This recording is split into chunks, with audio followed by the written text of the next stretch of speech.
Today's world is filled with plastic toys that break easily and contribute to environmental waste. Finding safe, durable, and engaging toys for children can be challenging. This handcrafted set includes a tractor with a bucket, a wagon, and 4 horses. You'll have fun making the set on your scroll saw, and your children or grandchildren will have hours of imaginative playtime with the set. This may be a bit challenging to build, but I'll take you through the construction step by step. It's been a while since I've made any toys, at least from toymakingplans.com, and that's what I've got today. They're calling it a mini farm pony tractor. There's a tractor and a wagon and some horses, and I'm making this today because I sold 2 of them yesterday and shipped them this morning to Hawaii. So let's get started. The plans come as downloadable PDF files, and I printed out 2 sets of the pages I needed, then cut out the patterns. I'll start by laying out the 1.5 inch thick parts on a piece of 6/4 poplar. I cut a piece 12 inches long and took a very light pass off of each side as the surface was slightly rough. Then I covered the poplar with 2-sided scroll saw tape and attached the patterns. There are several methods of attaching patterns to wood, and this is my favorite. If you'd like to learn about the other methods, I'll leave a link to my video on the subject on the screen and in the description. Whenever I can, I use leftover pieces from other projects, and I found a perfect one for 3/4 pieces for this one. This also illustrates another method of attaching patterns to wood: glue sticks. You can find these anywhere school supplies are sold. They're inexpensive and work well for small patterns. The glue holds the pattern in place during cutting, but comes off without too much trouble when you're done. I'll be able to fit the fenders for the tractor and the brackets for the bucket on this long, narrow piece. The plans call for a 1/4 inch thick material for the sides and front of the wagon, as well as for the parts that support the bucket. I did not have any 1/4 inch stock on hand, so I needed to create some by resawing a piece of 4/4 poplar. I laid the patterns out on the large piece of poplar to determine the length and width I would need. The poplar was 13/16 thick, so I set my fence to cut the board exactly down the middle when cut on end. The blade is a 1/4 inch thick, so that cut will yield 2 boards 9/32 thick. They need to be run through the thickness planer, so the final thickness will likely be a little under a 1/4 inch. But like we used to see in the Army, that's close enough for government work. I needed to trim some of the patterns a little bit to get them to fit onto this piece. There were 4 sides, 2 for each wagon, 2 fronts, and 4 supports for the buckets on the tractors. The board is much too long to cut on the scroll saw as it is, so I'll trim it into much more manageable pieces first. I already had a number 3 Pega's modified geometry blade in the saw from the last project, so I left it in and started cutting with the 1/4 inch parts. You'll notice I already drilled holes in the support pieces. It's a good habit to get into, to drill any holes for axles or whatever before you start cutting, especially if the holes are anywhere near the edge of the piece. If you cut first, then drill, sometimes the wood will split. I'm not sure, but I think the fast-spinning drill bit puts horizontal pressure on the wood, which can cause it to split if the hole is near the edge of a workpiece. Whatever the reason, it's happened to me enough times that I make it a habit to drill before I cut. These parts have no points, angles, or straight lines to them, so I started cutting near one of the ends. I know from experience that when I finish the cut, there will almost always be a rough point if I start an end cutting on a curve. By starting near an end, I can easily reach the rough spot to sand it smooth later. I started cutting from the short edge to make the perimeter cut for the wagon side. Since these pieces have rounded corners, I know that there will likely be a rough spot here where I end cutting. But this will be an easy spot to smooth out on one of my disc sanders or even by hand with a piece of 120 grit sandpaper. The end of each wagon is square with sharp 90-degree corners. Since these pieces are small, the easiest and probably fastest way to cut them is to start at the edge of the wood and cut straight across to the other side. Then you repeat the process 3 more times. I was able to do this the easy way because the patterns were laid out on the edge of the board. I'm not sure if this was brilliant planning or pure luck, but I have no problem claiming it was planning. I switched to a number 9 Pega's modified geometry blade for the 3/4 inch thick pieces. The first piece I cut will be glued onto the tractor bucket with one for each side. I already drilled a hole to accommodate a 1/4 inch dowel rod. This design allows the bucket to move, making it a more realistic toy. The second part I cut from this narrow piece was a tractor fender. There will be 4 of the first piece and 4 of the second, since I'm making 2 complete sets of this toy. I switched blades once again, this time to a number 12 Pegasus Modified Geometry blade to cut the parts from the 6/4 poplar. Not every scroll saw can handle stock this thick. My jet scroll saw could barely handle wood 1 inch thick, but my PS wood saw can cut up to 8/4 hardwood. I leave that saw set up with a number 12 blade and frequently use it to cut long pieces to manageable lengths. The Pegasus saw can cut this material, but it will be on the slow side. The scroll saw is not a good tool for impatient people. I drilled the holes for the axles in the bucket assembly before I started cutting. I know from experience that the way the axle housings protrude from the bottom of the tractor body, that these would have been likely to split if I cut the tractor body before I drilled the holes. I sped up the video of me cutting this part to prevent you from falling asleep while watching at normal speed. I'm done cutting the tractor, but I'm going to leave the pattern in place because I need to drill 2 holes and the pattern shows where they need to be placed. The 2 holes will be from the top down, so they couldn't be drilled until the tractor shape had been cut. One hole will be 3/4 in diameter and about 3/8 deep.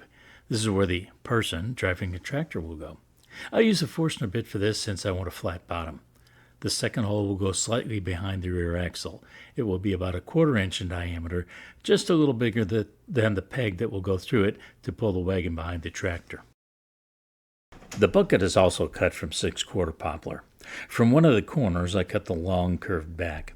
When I came to the sharp corner that needed to be made, I cut right to the point and then I backed the pressure off slightly, just enough so the blade wasn't cutting. Then I slowly and carefully turned the workpiece until it was facing in the new direction I wanted to cut. Then I started cutting once again. I could tell that the blade was getting dull, so once I finished this cut, I tossed it. Wearing out blades is part of the scroll saw process. I cut the main assembly for the wagon next. This is also made from 6/4 poplar. Due to the way the pieces were laid out, I was able to use the easy way to cut the end from the wagon. I cut straight across, went slightly past the next cut line, and then I backed the blade out. Now I could start the next cut from the edge of the board, avoiding the necessity of making a 90-degree turn. Making a turn like that with a number 12 blade and 6/4 poplar can be a little taxing. There's no shame in taking the easy way out when the opportunity arises. You can see the scrap piece fall out of the way right after I passed the first cut. There's now a very long straight cut down the side of the wagon. I sped this up considerably to keep you from falling asleep while watching me make this part of the cut. This brought me to a corner, but this one was curved rather than a 90-degree angle, so it was easy to make. That was followed by a short straight line and then another curved corner. Next was a medium-length line that led to a half circle at the front end of the wagon. After making that gradual turn, the cut for the rest of the wagon was a mirror image of the first side. The wagon is made with a compound cut. I completed the cut for the top and then attached the pattern to the side to make that cut. I looked at the pattern to decide whether to start cutting at the front or the back, and after a bit of thought, I decided to start at the back. As I approached the area where the axles would be mounted, I realized I had not drilled the 5/16 holes for the 1/4 inch dowel rod that would be used for the axles. I knew from experience that if I don't drill the hole first, the wood is likely to split. I don't want to take a chance on ruining the effort I've put into this so far. I drilled the holes for the axles and then I came back and ran the blade through the kerf I had already created, then continued cutting from there. The curves for the axle support were easy to cut, and then there was another long, straight cut to the front of the wagon. I pulled away the scrap piece, and then I peeled off the patterns from the side and top. I had attached the side pattern with a glue stick, but most of it came off easily. The top pattern was attached with scroll saw tape, and that peeled off in one piece once I was able to get a fingernail under the edge. I tried cutting the second wagon differently. First, I attached the side pattern before I did any cutting at all. I thought about it for a few seconds, and then I decided to cut the top of the shape first. I started in the middle to cut the front part of the wagon. As the old saying goes, there's more than one way to skin a cat. But my question is, why would you want to skin a cat in the first place? If you have an answer to that pressing question, please let me know in the comments section. After I completed that cut, I realized I had probably made a mistake because I needed the pattern in place to complete the cut on the side. So I held the scrap in place as I started making the cut on the side, but that proved awkward, so I set it aside until I made the cut up to the front of the wagon platform. You can see the workpiece was bouncing around considerably. After I made the cut that split the workpiece, I should have taped it back into place with a strip of clear packing tape. That would have allowed me to make a smoother cut while still being able to see the pattern through the packing tape. Just before I got to the place where I would be cutting the yoke for the wagon, I slipped the scrap piece back into place. I needed the pattern so I would have a straight cut line up to the front. The pattern showed the very front is curved, but I think straight vertical cut would work just as well, and it would be much easier to cut. I finally come to the most fun cutting part of the project, the horses. I switched to a number 7 Pegasus modified geometry blade.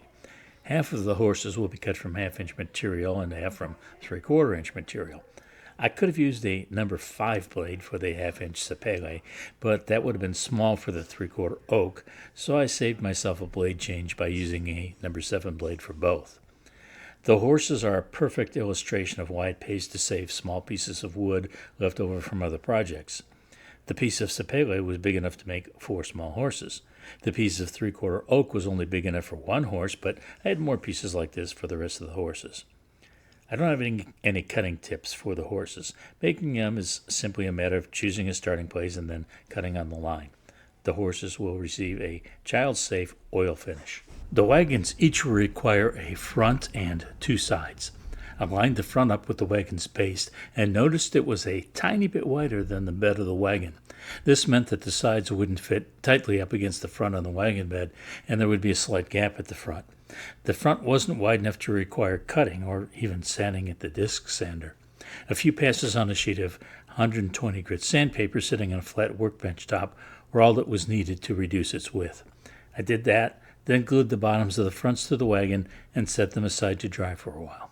Since the sides of the wagon are glued to the front and to the wagon body, I grabbed a couple of 1.25-inch wheels and axle pegs to temporarily hold the wheels in place while I glued the sides in place.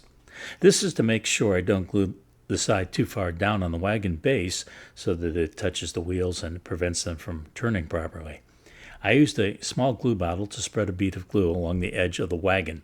I checked to see if the wheels would be able to turn freely, then I flipped the wagon over and glued the other side in the same manner.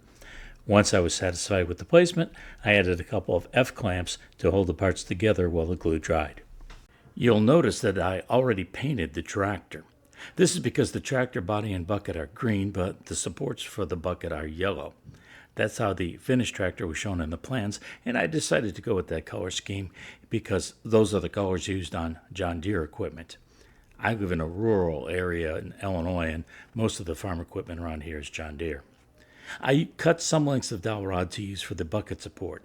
Unfortunately, I set the wagons aside on the front of the bench while the glue was drying, and they're blocking the view of the next step, but they're a little tricky to assemble, so I decided to go ahead and describe the process anyway, even though you'll not be able to see it well. I slipped the dowel rod through the tractor body, and then I squeezed some glue onto each end of the dowel rod. The order of operation is important. If I put glue on the end of the dowel first and then slipped it through the tractor body, some glue would get transferred to the inside of the hole, and after the glue dried, the dowel would not be able to turn and the bucket could not move. So I added the glue to just the tips of the dowel after pushing it through the hole, and then I added some glue to the hole in the curved bucket support bracket. Then I did the same thing on the other side. The next part required some dexterity. I placed the bucket in place at the front of the tractor and then placed another dowel rod through one side of the curved support, then through the bucket, and then through the support on the other side. Now I could add a couple of drops of glue to each side to attach the dowel to the supports. Again, I had to be very careful not to get any glue in a spot where it would prevent proper movement of the bucket. That done, I set the assembly aside to dry and assembled the second tractor in the same manner. The last parts to add to the tractor were the fenders, so I turned the tractor onto its side for this step. Whenever I add fenders to a vehicle, I have a wheel on hand to place where it belongs, where it will be when the axle and wheels are added. Before I got in the habit of doing this, I would sometimes place the fender just by eye, and there were times the placement was off and the wheel rubbed against the fender. That is obviously not a good thing, so I would have to remove and replace the fender to make the item sellable. For this assembly, I glued a fender to one side and set the tractor aside for the glue to dry before I flipped it over to add the fender to the other side. Here are the completed tractor and wagon. They roll along nicely and the bucket moves up and down. Of course, the horses make the set complete. This is the sort of toy that will fuel a child's imagination and keep them busy playing for hours. I would appreciate and will respond to any comments on the project. Please subscribe to the channel and hit the bell if you haven't already done so. That way you'll be notified of any future videos as soon as I release them. I'm sure you're still in the mood to watch more on scroll saw projects, so links to 2 suggested videos to watch next are on the screen.